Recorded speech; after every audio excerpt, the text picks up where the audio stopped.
했을 겁니다. 근데 언론이나 민간에서 지적된 것 또는 민원의 형태로 제기된 거 이런 거를 체크했는지 잘 모르겠어요.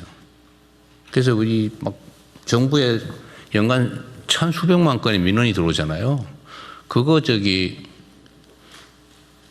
정말 보물창고 같은 겁니다. 그냥 귀찮아서 이렇게 하지만 뭔가 행정개혁을 하겠다, 좀 문제 있는 문제를 시정하겠다는 시각을 가진 사람 입장에서 그거 되게 고마운 거예요. 우리가 모르는 거 가르쳐 주잖아요. 우리가 존재하는 이유가 어쨌든 국민에게 더 나은 삶을 만들어주기 위한 거고, 나라의 주인이 국민이라면서요. 꼭 국민이 이런 개별을 받아 있긴 하지만 이런 문제가 있습니다 지적하면 그게 개인적 이익을 추구하는 행위라면 모르겠지만 상당수는 구조적인 문제란 말이에요. 그건 고맙죠. 그걸 뒤져보면 우리가 해야 될 일이 잔뜩 들어있어요. 얼마나 좋아 그게. 보물창고 같은 거라니까요. 그 민원이라고 민원, 특히 집단 민원 이런 거 있잖아요. 저는 저한테 막 개인적으로 이거 문제입니다 그러고 보내주면 제가 가끔씩 메시지로 밤늦게 보내잖아요. 여러분들한테. 그거 고맙더라니까요. 지적해 주니까. 내가 모르는 거 가르쳐 주는 거잖아요. 기회죠, 기회. 어쨌든 그런 새로운 좀 시각으로 각자가 맡고 부처청이 맡고 있는 일들을 또 장관이나 이게 위원장이 다 알 수 없잖아요. 그거 알 수 없으면 다시 또 차관이든 실국장이든 또 과장이든 밑으로 내려갈 텐데 그 사람들한테도 제가 하는 얘기를 똑같이 나누면서 생각도 바꿔서 일선 실무자들까지도 내가 맡고 있는 일 중에 이거는 이런 문제가 있어. 적당히 넘어갈 게 아니고. 그래서 가장 말단에서 실무자가 제일 중요해요. 실무자한테 말을 하게 해야지. 말을 들어야죠. 그런 기회들 좀 많이 가지세요. 그래야 나라 살림이 바뀌죠. 우리가 무슨 기존의 다른 공직자들이 하는 거와 다른 완전히 무슨 초능력을 가진 것도 아니고 뭔가 더 나은 세상을 어떻게 만들어요. 우리가 특출한 능력이 있어서가 아니란 말이에요. 초인이 아니잖아요. 그냥 평범한 사람들이잖아요. 근데 더 나은 상황을 만들 수 있어요. 이런 관심을 통해서. 그래서 각자가 맡고 있는 좀 비정상적인 또는 비효율적인 일들을 최대한 찾아내서 그걸 교정하는 거예요. 손발이 좀 바쁘겠죠. 콩알 모으듯이 하자. 획기적인 한 방은 없다. 작아 보이는 일들을 많이 하는 거, 열심히 하는 거. 이게 진짜 성과를 내는 일이고 이 큰 변화를 만드는 길입니다. 그래서 이거 비정상의 정상화라든지 비효율의 효율화 이런 문제는 오늘 산림청 사례를 계기로 한번 전면적으로 다시 점검하죠. 그리고 이거 대책을 만들 때 그 산림청도 내가 그 국무회의 방에 말씀하신 것도 다 봤는데 제일 중요한 것은 무슨 행정제재, 형사제재 여러 가지 있죠. 근데 행정제재는 이미 효과가 없잖아요. 아니 회사 새로 만들어가지고 벌떼 입찰하듯이 해가지고 한 다음에 회사 없애버리고 또 가서 딴 muntu 만들고 그 언론에서 보도 잘했던데 표를 만들어서 봤더니 이렇게 임원들 이런 거 쫙 표를 만들 수 있잖아요. 요즘은 그거 너무 쉽거든요. 그 표를 만들면 이게 똑같은 사람이 다니면서 하고 있는 거예요. 그 몇 명이 해, 몇 명이. 전에도 경기도에 무슨 부동산 그 쪼개기 투기하는 거 있잖아요. 막 땅 사가지고 쪼개가지고 팔고 나 도망가고. 그것도 다 법인 뒤져가지고 다 해봤더니 똑같은 몇 사람이서 회사 만들어 쭉 하고 있더라고. 표 만드니까 몇 사람으로 쫙 집중이 돼요. 이거 언론들도 다 하는 걸 왜 정부 부처는 못 하겠어요? 그 행정제재를 아무래도 소용없죠. 새로 만드는데. 그러니까 소용없고. 형사제재, 그 바지 사장 내세워가지고 그 조사받고 벌금 해봐야 벌금 몇 푼 나오고 그럼 또 바지 사장 내서 또 만들고 이러면 되는데 그게 뭔 소용이 있어요? 그것도 몇 년씩 걸리고. 그리고 그 사이에 온갖 부정 비리가 발생하죠. 막 로비하고 막 정치인 쫓아다니고. 그게 부정부패 원인이 되잖아요. 제일 깔끔하게 해결하는 거 돈을 뺏으라니까요. 입찰할 때 입찰 보증금을 확 올려요. 보증금을 확 올려가지고 낙찰된 회사를 다 뒤져요. 그 진짜 사무실이 있는지. 직원이 있는지 페이퍼 컴퍼니인지 확인해가지고 만약 페이퍼 컴퍼니고 부정부패가 있는 기업이다 그러면 보증금 몰수한다고 해보세요. 그 누가 그 가짜 회사 만들어 입찰하겠어요? 경기도에도 입찰이 하도 뭐 많다, 뭐 수백 대 1 그러길래 이거 했더니 40%가 순식간에 줄어들더라고. 걸리면 돈 뺏기니까요. 그거 왜 하겠어요? 그거 아예 못하게 만들어 버려야지. 어쨌든 이런 것들도 좀 혼자 생각하면 쉽지 않거든요. 그래서 브레인스토밍을 자주 해야 돼요. 민간인들도 좀 모으고 뭐 하면 아이디어 많잖아요. 또 황당무계한 소리를 해도 막 칭찬해주고 그래야 돼요. 그러면 얘기를 안 해. 그게 말이 되는 소리야 이러면 안 돼요. 그러면 말을 안 해 그다음부터. 그래서 상사들이 무섭거든요. 막 유인해가지고 격려해주고 쓸데없는 소리 하면 기발 안 돼 이러고 칭찬해주고 그러면 얘기한단 말이에요. 그런데 거기에 보석들이 들어있습니다. 하여튼 경제적인 손실이 되게 하면 아무도 안 해요. 왜 다 돈 벌려고 하는 거니까.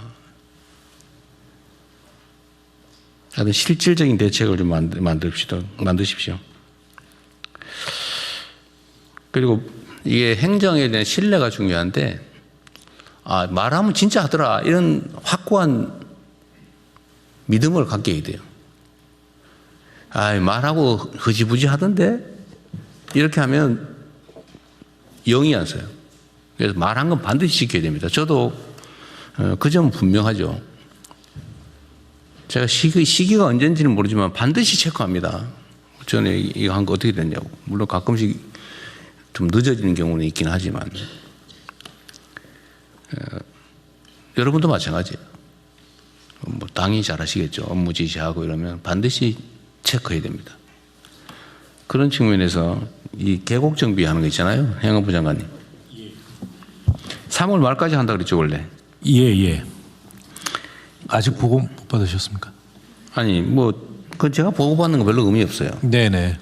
3월 말까지 정리를 한다고 했는데 그 다음에 뭘 할 거냐. 그 다음에 지금 지금부터 감찰을 해야지. 전국적으로 감찰을 시작했습니다. 5월 그래요? 초부터. 예. 발견할 수 있는데 발견을 안 했다든지. 830여 건이었는데요. 그 대통령이 말씀 주신 4만 건이었다면서. 33,300건이 넘었습니다. 그런다니까요. 이번에는 항공사진, 위성사진까지 다 동원해가지고 네. 또 AI 기술까지 동원해서 전국을 싹 스크린을 했습니다. 그러십시오. 이게 국정의 신뢰에 관한 문제예요. 권위에 관한 문제입니다. 예. 또 적당히 넘어갔네 이러면 뒤에서 욕해요. 고마워하는 게 아니고요. 비읍시옷하면서 욕해요. 네. 절대로 그렇게 방치하면 안 됩니다.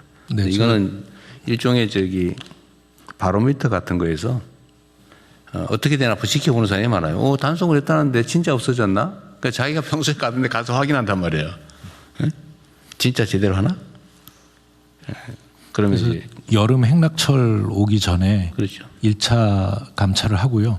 행락철 시작되고 나면 2차 감찰을 또 할 계획입니다.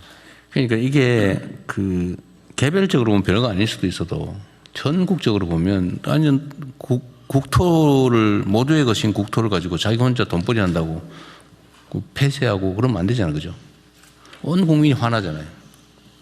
예를 들면 전에 남원인가 어딘가 우리가 네네. 토론할 때 어떤 분이 말씀하셔서 단속해 봤더니 불법 시설 운영하는 거를 도와주기 위해서 불법 다리를 놓고 있었다는 거 아닙니까? 맞습니다. 예. 그럼 황당해. 대통령이 지적했는데도 그 다음에 계속하고 있어요. 그래서 그것도 이제 감사 결과가 왔던데. 감사해서 지금 고발 조치도 하고. 그러니까. 예. 근데 그런 거는 징계하는 건 별로 효과가 없다니까요. 네. 왜냐면 그 이상의 이익이 있기 때문에 형사처벌 해야지 그런 거. 공무원 자리를 더 이상 못하게 만들어야죠. 예. 내가 명확한 배임죄던데 현행 보면서. 그렇습니다. 하여튼 이 계곡 정비도 일정한 시한을 정해서 체크를 하고 그 결과 보고를 저한테도 제가 국정상황실장 어디 있어요? 그거 받았어요? 계곡 정비 2차 단속한 거? 못 받았습니다. 제가 아직- 확인 못했습니다. 저희 그 정무의 어디? 자치발전 비서관 아 그래요? 언제쯤 주셨어요? 그 4월 중순경에 취합해서 아 그래요? 네네. 그 여하튼 우리 그럼 청와대 안에 약간의 정보 소통에 문제가 있나 본데 한번 국정상황실장이든 비서실장도 한번 챙겨보십시오. 네. 네.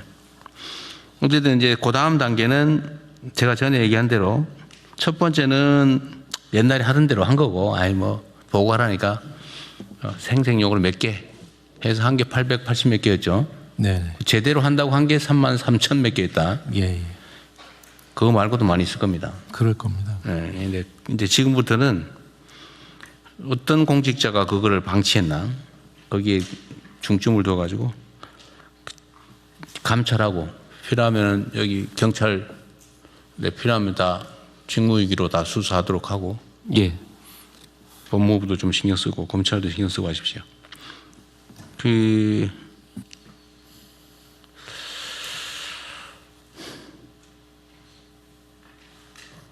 나도 이번 여름 전에 다 정비를 끝까지 하여튼 요거는 마지막 한 개 남을 때까지 네네. 행가부 장관께서 가끔씩 가보세요.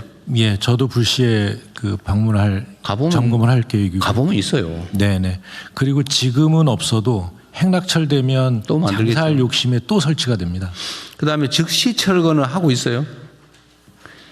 그거 저기 개고장 올 여름에 보내고 올 가을에 철거하면은 내년에 다시 설치하고 그러잖아요. 예, 벌금 500만 내. 그거 못하게 바로 정비할 수 있게. 그냥 시설만 철거하는 게 아니고요. 그 시설을 설치했던 데가 대부분이 뭐 이 평탄화 원상 복구해야 되겠지. 그걸 완전히 재자연화하는 데까지 네. 목표로 하겠습니다. 그리고 협조적인 데는 지원을 하더라도 정비하는 걸 도와주도록 하시고요. 네네.